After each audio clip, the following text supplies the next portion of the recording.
పట్టణంలోని 30, 31, 32 వార్డుల్లో ఉదయం నుంచి మున్సిపాలిటీ అధికారులతోటి స్థానిక ప్రజాప్రతినిధులు 3 పార్టీల నాయకులు క్షేత్రస్థాయిలో మేము పర్యటిస్తూ ఉన్నాం. ప్రజల దగ్గరికి వెళ్ళినప్పుడు ఎక్కువగా మేము అందిస్తున్న సంక్షేమ కార్యక్రమాల గురించి పూర్తి స్థాయిలో సంతృప్తి వ్యక్తపరచడం జరిగింది. ఒక విధంగా చెప్పాలంటే ఇన్ని ఆర్థిక ఇబ్బందులు కూడా గౌరవ ముఖ్యమంత్రి గారు చంద్రబాబు నాయుడు గారు, అదేవిధంగా రాష్ట్ర ఉప ముఖ్యమంత్రి పవన్ కళ్యాణ్ గారు సమన్వయపరుచుకుంటూ ప్రభుత్వంలో అటువంటి లోటు లేకుండా, ప్రజలకి ఎక్కడ ఇబ్బంది కలగకుండా క్షేత్రస్థాయిలో లబ్ధిదారుని గుర్తించినప్పుడు అర్హత ఉన్న ప్రతి ఒక్కరికి సంక్షేమం ద్వారా ప్రతి నెల మనం అందించే సుమారు 3,000 కోట్ల రూపాయల ఆర్థిక సాయం పెన్షన్ల ద్వారా ప్రజలకు చేరుతోందనేది ఒక సంతృప్తిని నించింది ఈ రోజున. అదేవిధంగా అభివృద్ధి కార్యక్రమాల్లో క్షేత్రస్థాయిలో ఉన్న రోడ్ల విషయంలో కానివ్వండి, సైడ్ కాలువల విషయంలో కానివ్వండి, మరమ్మతులు చేయాల్సిన ప్రాంతాల్లో ప్రజలు మా దృష్టికి తీసుకొచ్చినప్పుడు ఆల్రెడీ మేము ఒక ప్రణాళిక సిద్ధం చేసుకుని ఈ 31వ వార్డు అమరావతి ప్లాట్స్లోనూ, అదేవిధంగా 30 వార్డులో గతంలో చేపట్టిన కొన్ని ప్రధానమైన కాలువలు స్టామ్ వాటర్ డ్రైన్ ఏదైతే మనం చేసామో చెంచుపేట బ్రిడ్జ్ దగ్గర నుంచి మనం జేఎంజే కాలేజ్ వరకు, వీటన్నిటిని కూడా ఇంకా మౌలిక సదుపాయాలు కల్పించాలని తపంతో పనిచేస్తున్న వివిధ శాఖల్ని సమన్వయపరుచుకుంటూ ముందుకు వస్తూ ఉన్నాం. ఈ ఒక్క ప్రాంతంలోనే దాదాపు 10,50,00,000 రూపాయలు మంజూరు చేశాం. వర్కులు వివిధ దశలో ఉన్నాయి. చేయాల్సినవి ముందుగా మేము సిపిడిసిఎల్ నుంచి కరెంటు సమస్య ఎక్కడ లేకుండా, వోల్టేజ్ సమస్య ఎక్కడ లేకుండా ఒక యుద్ధ ప్రాతిపదికన ట్రాన్స్ఫార్మర్లు మార్చుకునే విధంగా ఈ రోజు నుంచే కార్యక్రమం మొదలు పెడతాం. అదేవిధంగా వీధి దీపాల కొరత ఎక్కడ లేకుండా ఈ ప్రాంతంలో కూడా కొంతమంది మా దృష్టికి తీసుకొచ్చారు. మహిళలు ప్రత్యేకంగా కొన్ని సమస్యలు వీధి దీపాల గురించి తెచ్చినప్పుడు ఇమ్మీడియట్గా వాటిని కూడా తీసుకెళ్లే విధంగా మనం ముందుకెళ్తాం. వీటితో పాటు ప్రజలు ఏదైతే కోరుకుంటున్నారో మౌలిక సదుపాయాల కల్పనలో ప్రత్యేకంగా అమరావతి ప్లాట్స్లో 3 పార్కుల నిర్మాణం, ఆ పార్కులతో పాటు వీలైతే అక్కడ పిల్లలకి ప్లే గ్రౌండ్ కూడా ఏర్పాటు చేసి వారికి మౌలిక సదుపాయాలు కల్పించాలని ఒక ప్రయత్నం చేస్తున్నాం. ఈ కార్యక్రమం అయిన తర్వాత అన్నా క్యాంటీన్కి వెళ్ళి అక్కడ ప్రతిరోజు భోజనం ఏర్పాటు ఎట్లా ఉన్నాయి వాళ్ళతో పాటు భోజనాలు చేసి అక్కడ కూడా వాస్తవ పరిస్థితులు తెలుసుకోవడానికి తప్పకుండా ఒక ప్రయత్నం చేస్తాం. రాజకీయంగా కూటమి మేము 3 పార్టీలు కూడా సమన్వయపరుచుకుంటూ ఎక్కడ కూడా ఎటువంటి గ్యాప్ లేకుండా ఎన్డీఏలో మేము భాగస్వాములుగా ఒక బాధ్యతతోటి గౌరవ ముఖ్యమంత్రి గారు, గౌరవ ఉప ముఖ్యమంత్రి గారు, అదేవిధంగా కేంద్రంలో నరేంద్ర మోడీ గారి నాయకత్వంలో నిధుల విషయంలో ఎక్కడ కొరత లేకుండా మేము చేస్తున్న కార్యక్రమాల్లో భాగంగా రాబోయే రోజుల్లో స్థానిక సంస్థల ఎన్నికలు కూడా సిద్ధమవుతూ ఉన్నాం.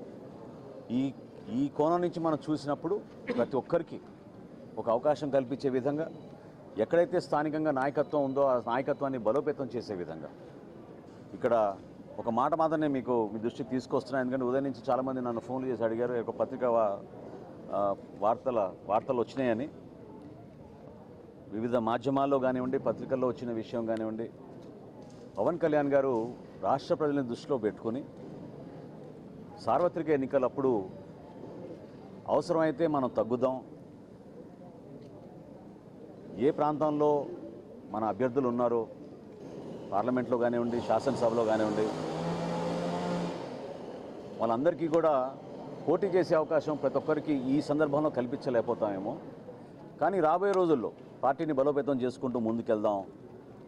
2024లో జరిగిన ఎన్నికలు మాత్రం ఓటు చీలనివ్వం అనే మాట ఆయన ఇచ్చినందుకు దాన్ని గౌరవించుకుంటూ ఎక్కడ కూడా పొరపాటు లేకుండా ఆయన నిలబడ్డారు.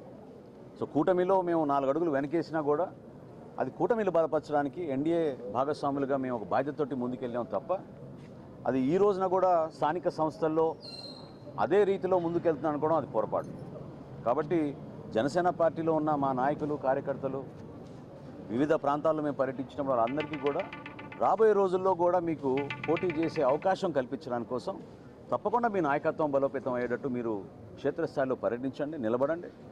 పవన్ కళ్యాణ్ గారు కోరేది కూడా ఒకటే, యువత ముందుకు రావాలి, మహిళలు ముందుకు రావాలి, రాజకీయంగా అందరికీ మనం చక్కటి అవకాశం కల్పించాలి. అటువంటి అద్భుతమైన ఒక వేదిక కష్టపడి జనసేన పార్టీ నిర్మాణం చేసినప్పటి నుంచి కూడా ప్రజల పక్షాన్ని నిలబడి పోరాటం చేస్తూనే ఉన్నారు. కాబట్టి అప్పుడు వర్తించిన ఫార్ములా ఈరోజు కూడా వర్తిస్తుందనే వార్త ఈరోజు వచ్చింది. అది కరెక్ట్ కాదు. మొన్ననే మాకు ఎన్డీఏ సమన్వయం చేసుకుంటూ మీటింగ్ చేసుకున్నాం. సో రాబోయే రోజుల్లో మన బలబలాలని బట్టి, మన నాయకత్వాన్ని బట్టి, ఏ మున్సిపాలిటీలో, ఏ జిల్లాలో ఎక్కడ మనకి నాయకత్వం బాగా ఉందో వివిధ పార్టీలని సమన్వయపరుచుకుంటూ Telugu Desam party, Janasena party, Bharatiya Janata party మూడు కూడా ఒక బాధ్యతతోటి క్షేత్రస్థాయిలో నిలబడిన నాయకత్వాన్ని గౌరవించుకుంటూ వాళ్ళకి అవకాశాలు కల్పించుకుంటూ తీసుకెళ్లాల్సిన అవసరం ఖచ్చితంగా ఉంటుంది. కాబట్టి సార్వత్రిక ఎన్నికల్లో జరిగిన సందర్భం, ఆ సమయం, ఆ రోజు మా పార్టీ అధ్యక్షులు పవన్ కళ్యాణ్ గారు తీసుకున్న నిర్ణయం రాష్ట్ర శ్రేయస్సు దృష్టిలో పెట్టుకుని, ప్రజల గురించి దృష్టిలో పెట్టుకుని, జగన్మోహన్ రెడ్డికి ప్రభుత్వాన్ని మనం వ్యతిరేకించాలంటే ఓటు చీలనివ్వకూడదనే ఆలోచనతో ఆయన తీసుకున్న నిర్ణయం అది ఆ రోజున. ఈ రోజున తప్పకుండా క్షేత్రస్థాయిలో మనం పర్యటిస్తున్నప్పుడు జనసేన పార్టీ నాయకుల, కార్యకర్తల ఆవేదనలు, వివిధ పార్టీల ఆవేదన కూడా మనం అర్థం చేసుకుని మన బలాబలాలను చెక్ చేసుకొని ప్రొఫెషనల్ రీతిలో నాయకత్వాన్ని పెంచుకునే విధంగా, ప్రజలకి మరింత చొరవగా మనం పనిచేసుకునే విధంగా, అభివృద్ధి కార్యక్రమాలు ఎక్కడ కూడా వెనకడుగు వేయకుండా స్పెషల్ ఫండ్స్ కూడా క్రియేట్ చేస్తామని మన ముఖ్యమంత్రి గారు చెప్పారు. ప్రతి నియోజకవర్గంలో, ప్రతి మున్సిపాలిటీలో కూడా వీటన్నిటిని మనం బేస్ చేసుకుని రాబోయే రోజుల్లో ఎన్నికలకు సిద్ధమయ్యే విధంగా మనందరం కూడా మన పార్టీ అధ్యక్షులు పవన్ కళ్యాణ్ గారు చెప్పినట్టుగా, అదేవిధంగా అక్కడ తెలుగుదేశం పార్టీ అధ్యక్షుడు చంద్రబాబు నాయుడు గారు, భారతీయ జనతా పార్టీ నుంచి నరేంద్ర మోడీ గారు ఇచ్చిన సూచనలతోటి రాష్ట్రాన్ని మరింత అభివృద్ధి చేసుకుంటూ ముందుకెళ్దామని ఈ సందర్భంగా తెలుసుకుంటున్నాను.